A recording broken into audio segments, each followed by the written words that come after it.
ስለፈታን በጣም ደስ ብሎን እናንተንም ቴንኪው ለማለት ነበረ ዛሬ ቀጣናችሁ የጠራናችሁ ማለት ነው።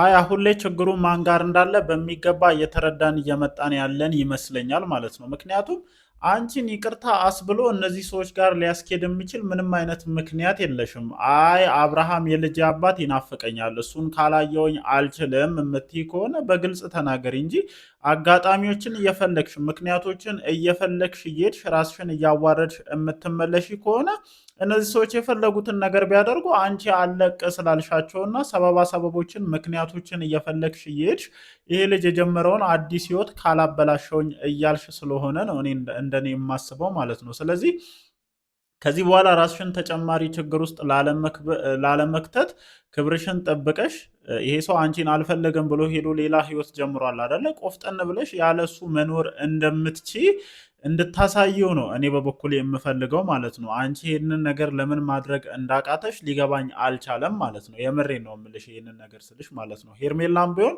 ከዚህ ይቅርታ ጀርባ የሆነ ነገር እንዳለ ወይም ይቅርታውን ብቻ ታርጌት አድርገሽ ሳይሆን አብርሃም ናፍቆሽ እንደመጣሽ በደንብ ጠንቅቃ ስለምታቅ ነው። እቺ ልጅ ቀላል አይደለችም በነገራችን ላይ ማለት ነው።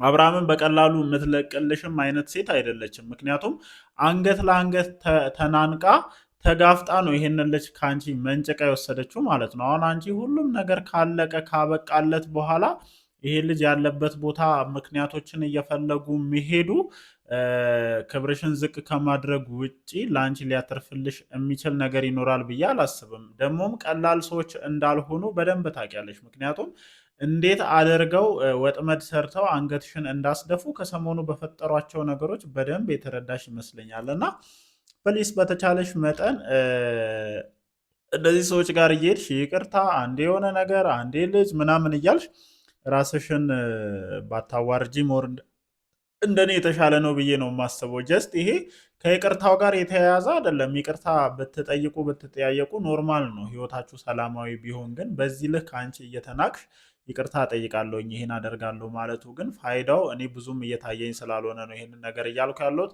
ለማንኛውም እንዴት አመሻችሁልኝ ውድና የተከበራችሁ ቤተሰቦቻችን፣ ደህና ናችሁ ወይ? አለን እግዚአብሔር የተመሰገነ ይሁን። ከመሸ እንግዲህ በሩታ ቻናል ላይ የተለቀቀውን ቪዲዮ ከተመለከትን በኋላ ሀሳባችንን ልንሰጥ ተመልሰን መተናል። ያው ጉዳዩ በሽምግልና ካለቀ በኋላ ጣቢያ ላይ ሄደው መፈረም ያለባቸውን ጉዳይ ፈርመው ጨርሰው ከተመለሱ በኋላ ኤፍሬምና ሩታ እንግዲህ አብርሃምን ይቅርታ መጠየቅ አለብን ብለው ቀጥረውት መጥተው ነበር። ይሄ ነገር ደግሞ ሄርሜላን አላስደሰታትም። እኔ የምሬ ነው የምላችሁ። በቃ ጀስት ተለያይታችኋል አይደለ? ይሄ ልጅ አዲስ ህይወት ጀምሯል። አንተም ብትሆን በተጠራህ ቁጥር እየመጣህ የዚችን ልጅ ስሜት ባትጎዳ የተሻለ ነው ብዬ ነው የማስበው።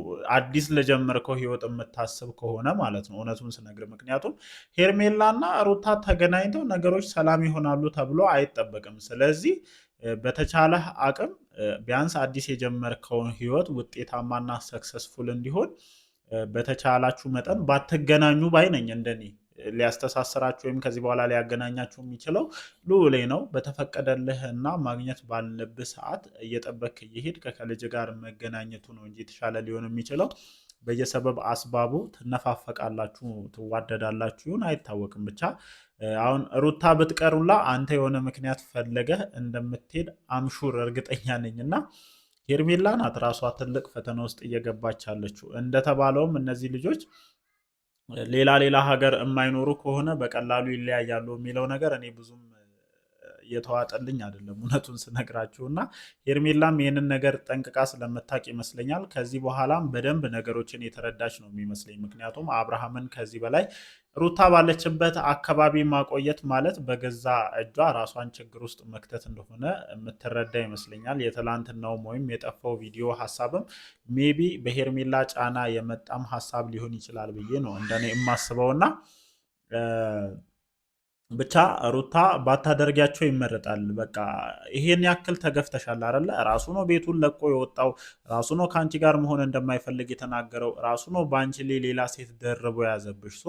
እዚህ ወንድ ጋር እየተመላለስሽ መለማመጡ መለመኑ የአንቺን ክብር ዝቅ ከማድረግ ውጪ ሌላ ሊያተርፍልሽ የሚችል ነገር የለም። ዝንጥ ብለሽ ቅብርር ብለሽ ልጅሽን እያሳደግሽ መኖር እንደምትችይ እግዚአብሔር ደግሞ ነገሮችን ሲያስተካከል አንቺም አዲስ ህይወት የሚወድሽን የሚያከብርሽን ሰው ደግሞ በድጋሚ ወደ ህይወትሽ ያመጣል ብዬ ተስፋ አደርጋለሁ። ስለዚህ በዛ ልክ ራስሽን አስከብሮ መቀጠሉ ሞር የተሻለ ነው ብዬ ነው የማስበው። አይ ብለሽ አሁንም እነዚህ ሰዎች ጋር መንቀሳቀስሽን የማታቆሚ ከሆነ በተደጋጋሚ ክንዳቸውን አስቀምሰውሻል። እንግዲህ የምሬን ነው። ምክንያቱም ከሰሞኑ እንኳን ምን አድርገውሽ እንደዚህ አንገትሽን እንዳስደፉሽ በደንብ መታቂ ነው የሚመስለኝ እና ማንንም ይጠቀማሉ፣ ብዙ ነገሮችን ሊያደርጉሽ ይችላሉ። ስለዚህ ፕሊስ በቃ ልጅሽን ቅብርር ብለሽ እያሳደግሽ ከሱ በመለየትሽ ወይም አንቺን የመሰለሽ ሴት ጥሎ በመሄዱ እንደተቆጨ ወይም እንዲቆጭ ማድረግ እንዳለብሽ ነው ሜቢ እንደኔ የሚሰማኝ። እግር እግሩን እየተከተልሽ ያለበት ቦታ እየሄድሽ ይቅርታ ገለመል የምትዩ ከሆነ ግን ጢባሩም ከፍ እያለ አንቺም ላይ መጉላላቱ እየጨመረ የሚመጣ ይመስለኛል። ለማንኛውም ጀስት ይሄ የኔ ሀሳብ ነው። እናንተስ ምን ትላላችሁ? ሀሳባችሁን ኮመንት ሴክሽን ላይ አስፍሩልኝ። እወዳችኋለሁ። ይመቻችሁ።